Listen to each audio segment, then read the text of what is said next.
Hey guys, today I'm going to show you where the AC relay and AC fuse are on this 2001 Ford F150.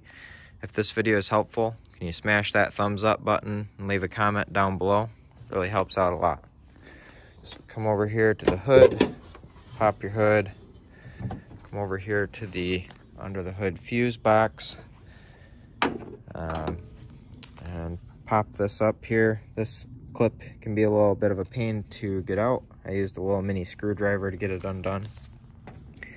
Your AC fuse is this 15 amp fuse right here, and your AC clutch relay is this relay right here. So if we pull this relay out, I'd use a set of vice grips, and then we jump these two right here, we can hear the clutch pop.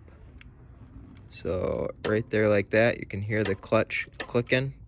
That means your AC electromagnetic clutch there is working well, as it should. So if this video is helpful, can you just hit that thumbs up button and leave a comment down below? Really helps out a lot.